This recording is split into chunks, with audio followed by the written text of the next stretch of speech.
Géraldine, merci de m'avoir rejoint. Ça me fait plaisir de t'avoir ici avec moi. Tu es thérapeute et formatrice. Tu exerces à Saint-Germain-en-Laye. J'aimerais savoir qu'est-ce qui t'a motivé à un moment donné dans ta vie à aller vers ce type de métier où tu aides et accompagnes l'autre. Alors avant tout, pour moi, c'est une vocation, c'est-à-dire que depuis toute petite, je voulais aider les gens, être utile, les accompagner. Donc au début, je me suis orientée plutôt dans les carrières sociales. J'ai commencé d'abord sur le terrain auprès de populations précaires, donc dans le milieu associatif. Et après, j'ai repris mes études pour devenir éducatrice et j'ai travaillé à la fois dans des écoles, mais aussi en maison d'enfants à caractère social. Et c'est en voulant mieux faire mon métier en fait que je me suis intéressée à d'autres techniques. Et c'est là que je suis tombée dans les thérapies brèves, les techniques d'hypnose, de PNL, etc. Et que j'ai découvert un autre type d'accompagnement en cabinet. Et tu t'es formée pour ça? Ah oui, je me suis formée longuement puisque j'ai profité d'un congé parental. Donc j'ai 3 enfants en 4 ans, un congé parental très long. Et j'ai décidé de reprendre mon cursus d'études à ce moment-là pour me former aux thérapies brèves systémiques, à l'hypnose, à la PNL et à des techniques de neurothérapie, de mouvement oculaire, etc. qui me permettent aujourd'hui de prendre en charge l'individu dans une globalité. D'accord. Et justement par rapport à ces métiers, est-ce que n'importe qui peut exercer ce type de métier? Et il y a ce cliché qui dit qu'il faut forcément avoir souffert dans sa vie pour avoir à un moment donné envie d'aider l'autre. Est-ce que c'est vrai? Alors ce qui est certain, je ne sais pas si c'est vrai, mais ce qui est certain, c'est qu'on n'arrive pas à ce genre de métier par hasard, que souvent on peut retrouver des gens avec des profils de vie effectivement qui sont assez particuliers.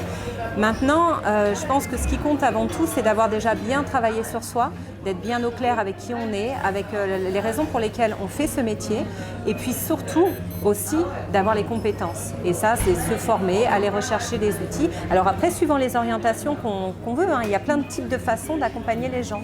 Mais je pense que le plus important, c'est déjà d'être bien soi avec soi-même et bien installé dans sa vie. Est-ce qu'il faut être empathique? Est-ce qu'il faut être à l'écoute? C'est des qualités déjà prérequises? Alors, c'est vrai que l'empathie va aider, mais attention, l'empathie, c'est pas non plus vivre les émotions de l'autre. Donc, ce qui va aider, c'est ok l'empathie, mais c'est surtout d'être très à même de gérer ses propres émotions. Les qualités d'écoute, bien évidemment. Après, il y en a qui ont l'empathie et l'écoute de manière innée, naturelle, et il y en a qui vont pouvoir les développer justement à travers leur formation aussi. D'accord. J'imagine que ça doit être un peu lourd au quotidien d'entendre les problèmes des gens. Comment est-ce que tu fais pour gérer ça émotionnellement? Alors, j'ai mes petites soupapes de sécurité. J'ai besoin énormément de nature pour me ressourcer. Ça me fait beaucoup de bien. Et puis de sport. Je suis quelqu'un qui fait du sport très régulièrement et c'est vraiment ce qui va m'aider à évacuer le trop-plein émotionnel que je peux avoir en cabinet. D'accord. Une petite question que je me suis beaucoup posée avant de rentrer en formation, puisque j'ai été formée par toi en PNL, en hypnose. C'est quoi la différence entre un psychologue et un thérapeute?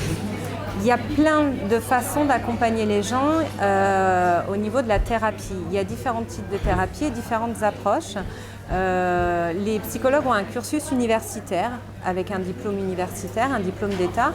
Après, parmi les psychothérapeutes, on va rencontrer plein de spécialités et plein de profils. Alors ça dépend de sur quoi on veut travailler. On a l'orientation thérapie brève, donc celle que je pratique, qui est une orientation solution. On ne va pas s'intéresser forcément à l'analyse du problème, à pourquoi la personne va mal, mais on mettra plus l'accent sur comment faire pour qu'elle aille bien. Donc, d'une problématique, on va déterminer un objectif.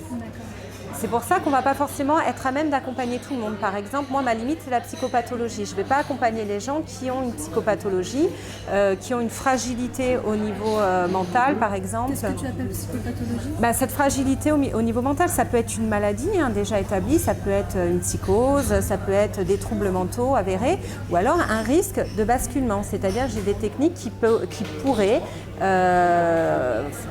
sur un terrain fragile, faire basculer la personne, par exemple, la faire décompenser, basculer dans la psychose. Donc ce type de profil, je ne vais pas les accompagner parce que je n'ai pas ni les compétences ni les outils pour le faire et je vais les réorienter vers des gens qui ont cette compétence, des psychologues, des psychanalystes qui, eux, seront à même d'accompagner justement ce type de profil.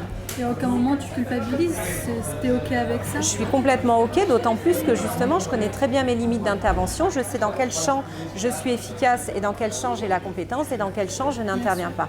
Et je pense que tu me parlais tout à l'heure de savoir qui peut accompagner. Je pense qu'à partir du moment où on connaît ses propres limites à la fois sur le plan personnel et professionnel, je pense qu'on peut accompagner de la manière la plus efficace la personne.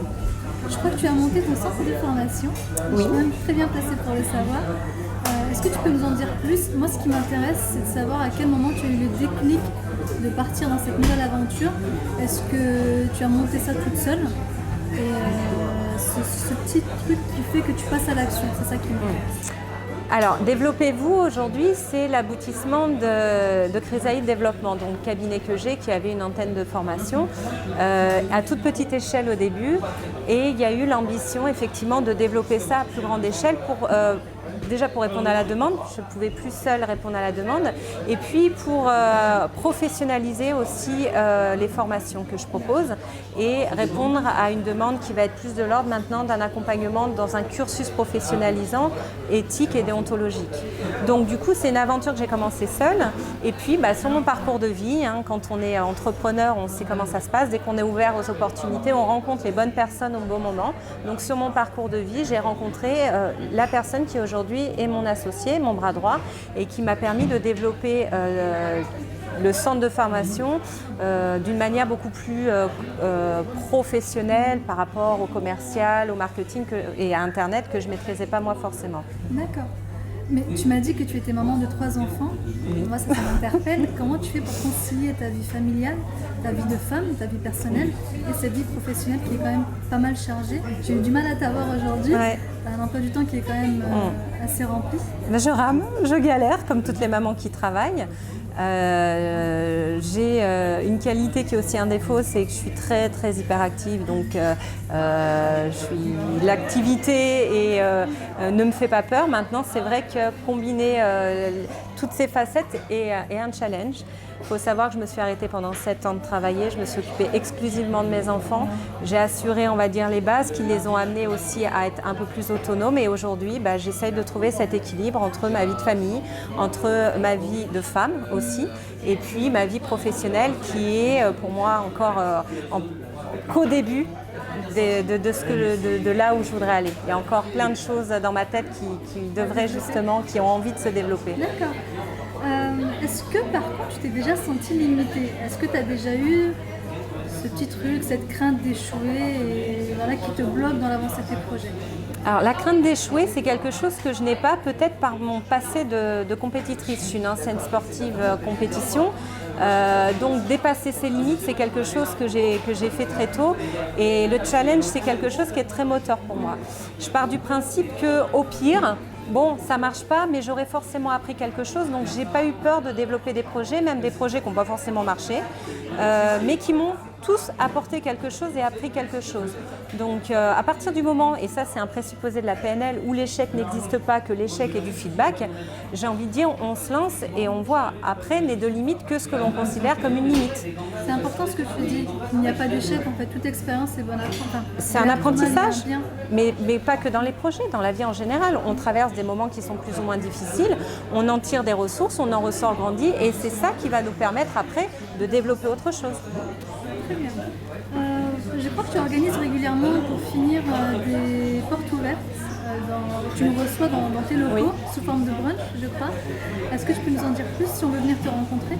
Alors effectivement, le centre de formation, donc Développez-vous, organise régulièrement des portes ouvertes pour permettre aux gens de venir visiter les locaux, de rencontrer l'équipe et puis de poser les questions. Donc généralement, ça se passe le dimanche après-midi. On communique sur les réseaux à travers Facebook, notamment la page Développez-vous Formation, Développez-vous Formation, ou alors mon profil professionnel Géraldine Alana.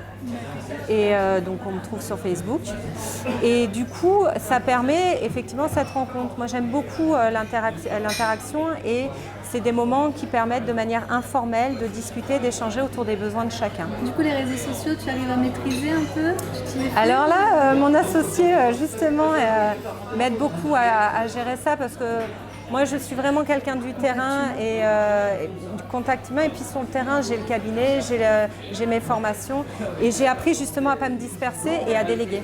Donc j'ai quelqu'un qui le fait très bien. Merci beaucoup. Avant de te laisser partir, j'ai préparé un petit quiz personnel. Oui. En fait, c'est des petites questions qui ne prêtent pas à la réflexion. Tu dois répondre très rapidement. C'est du tac au tac. Est-ce que tu es prête? Ok. Attends, laisse-moi. Allons-y, allons voir. Alors, Géraldine, plutôt contouring ou naturel? Oh, naturel. Si tu n'étais pas thérapeute, tu serais? Voilà. Ah oui. Ah, c'est... Je bug là. Ah, comme quoi, c'est une vocation. Comme quoi, c'est une vocation. Jules ou Ayam? Ayam. Ah, Ayam. Ayam. Talon ou basket? Basket. Les peintures de Van Gogh ou les peintures de Nabil Doukhali? Oh, oh là, non. Mon cœur dit Nabil. Mer ou montagne? Montagne. PSG ou Barça? Ah, Saint-Germain, PSG, obligé. En voiture, tu laisses passer le piéton, il ne te remercie pas. Énervé ou pas? Non, j'ai appris maintenant à ne plus l'être. Kaiser Soze ou Mesmer? Kaiser Soze. Romantique ou sauvage? Ah, une sauvage romantique. Grey's Anatomy ou Esprit criminel? Alors, je connais pas le premier, Esprit criminel. Maître Jedi ou Naruto? Maître Jedi. Maître Jedi. Maître Jedi. La force en toi, tu as. Ça va y arriver. Alors, tu veux la refaire? Non, c'est pas grave. Quitter la France ou y rester? Ah, puis la France, pourquoi partir? Présidentielle, tu votes ou pas? Oui, je vote. Merci beaucoup Géraldine. Merci à toi, Fatma.